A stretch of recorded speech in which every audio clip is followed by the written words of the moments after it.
Pada suatu masa yang tak pernah tercatat dalam ingatan manusia, ketika waktu masih tunduk pada kehendak para dewa, cahaya dunia tiba-tiba meredup perlahan, bukan karena senja, bukan pula karena malam. Langit yang biasanya membentang biru mulai kehilangan warna, awan menggantung tanpa arah, angin berhenti berbisik, dan bumi menahan napasnya sendiri. Manusia mendongak ke langit dengan dada bergetar. Mengapa matahari tak lagi menghangatkan kami? Doa-doa melayang namun jatuh tanpa jawaban. Di Takamagahara, alam tinggi para dewa, Amaterasu Mikami berdiri dalam keheningan, cahaya emas di sekelilingnya berdenyut lemah, hatinya dipenuhi luka yang tak terlihat. Aku telah memberi terang tanpa henti, ucapnya lirih. Namun mengapa yang kuterima hanyalah kekacauan dan penghinaan. Kesedihan itu mengalir seperti kabut tebal, menyelimuti cahaya sucinya, hingga satu keputusan lahir dari sunyi, keputusan yang akan mengguncang langit dan bumi. Amaterasu melangkah menjauh dari singgasananya, setiap langkah membuat dunia semakin dingin, hingga akhirnya sang Dewi Matahari menghilang, dan bersama kepergiannya, harapan umat manusia ikut tenggelam dalam kegelapan. Sejak saat itu, dunia mengenal rasa takut yang belum pernah ada, karena mereka sadar, bukan malam yang datang, melainkan matahari yang memilih untuk pergi. Jauh sebelum kegelapan itu dikenal, sebelum dunia memahami arti kehilangan, cahaya pernah lahir dari kesucian yang tak ternoda. Di tepi sungai kosmik, Izanagi membersihkan dirinya dari noda kematian. Air suci mengalir perlahan, dan dari mata kirinya terciptalah sinar paling murni yang pernah ada. Saat itu langit terbelah oleh kilau keemasan, angin bergetar seperti menyambut kelahiran agung, dan dari cahaya yang berdenyut lahirlah Amaterasu Mikami. Tangis pertamanya bukan suara, melainkan cahaya, terang yang menyapu kegelapan purba, menghidupkan bumi yang masih sunyi. Engkaulah cahaya yang akan menjaga dunia, ucap Izanagi dengan suara penuh takzim. Engkaulah matahari yang tak boleh padam. Amaterasu tumbuh dalam sinar dan ketenangan, setiap langkahnya membuat bunga mekar, setiap tatapannya memberi kehidupan. Ia tersenyum, belum mengenal luka, belum mengenal pengkhianatan. Pada masa itu, cahaya adalah bahasa kasih, dan dunia hidup, karena Amaterasu memilih untuk bersinar. Waktu berlalu dalam alunan cahaya yang abadi. Amaterasu Mikami kini bersemayam di Takamagahara, alam tinggi para dewa yang menggantung di atas dunia. Di sana cahaya bukan sekadar sinar, melainkan napas kehidupan itu sendiri. Singgasananya terbuat dari cahaya murni, berkilau lembut seperti pagi pertama dunia. Saat Amaterasu melangkah, langit terbuka, dan hari pun dimulai. Dari ketinggian suci itu, ia memandang bumi dengan kasih tanpa syarat.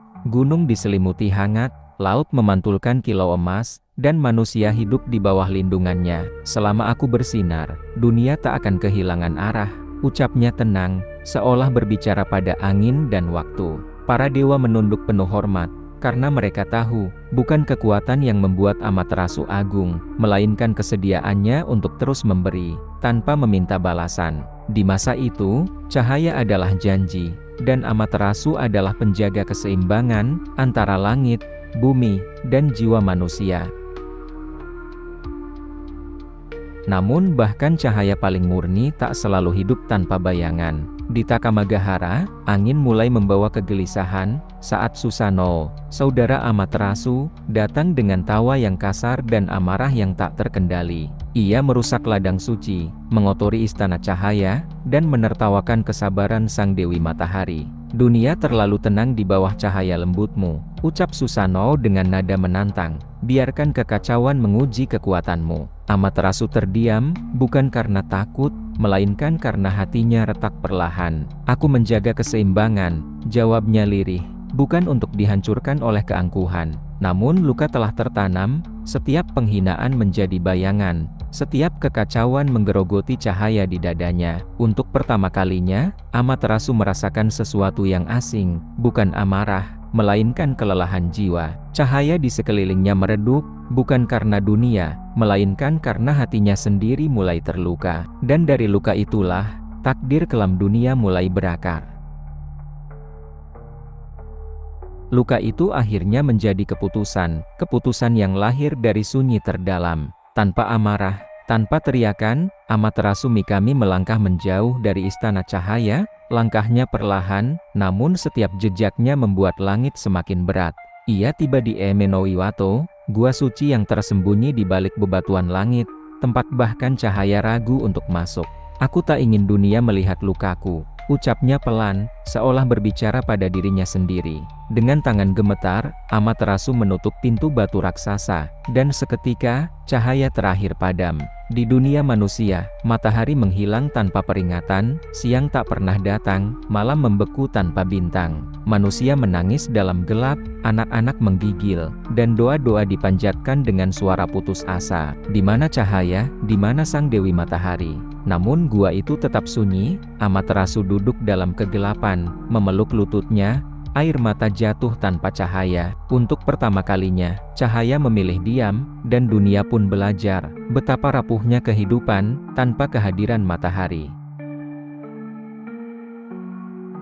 Tanpa Amaterasu, waktu seakan berhenti bernapas. Siang tak lagi dikenal, malam tak pernah berakhir, langit menggantung kelam seperti luka yang tak sembuh. Di bumi, ladang mengering, daun gugur sebelum waktunya, dan sungai mengalir tanpa kilau kehidupan. Manusia berjalan dalam bayangan, saling mencari dengan tangan gemetar. Apakah ini akhir dunia? Bisik mereka, tak berani berharap.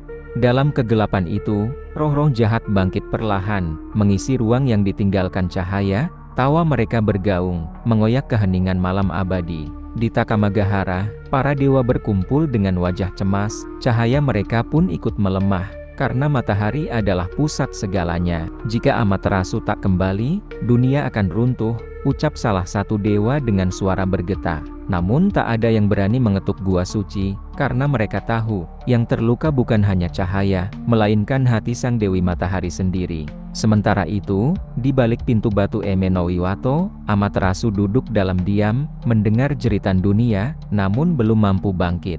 Dan di sanalah, antara jerit manusia dan sunyi para dewa, takdir dunia bergantung pada satu hati yang masih terluka.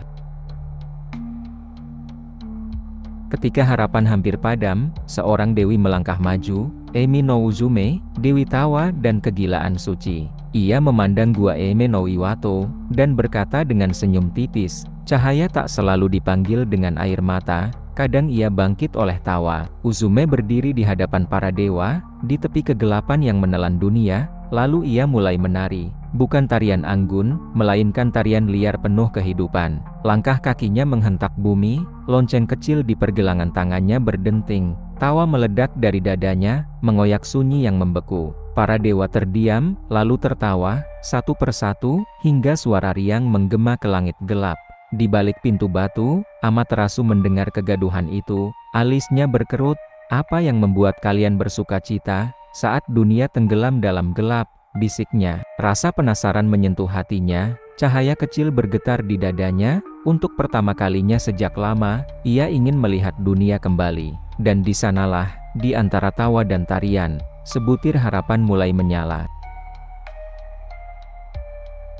Di balik pintu batu Eme no Iwato, Amaterasu Mikami berdiri perlahan. Kegelapan masih memeluk tubuhnya, namun rasa ingin tahu telah mengetuk hatinya. Suara tawa para dewa menggema, asing namun hangat, seperti kenangan yang hampir terlupakan. Apa yang kalian rayakan, saat dunia masih tenggelam dalam gelap? Tanya Amaterasu dengan suara lirih, suara yang telah lama tak digunakan.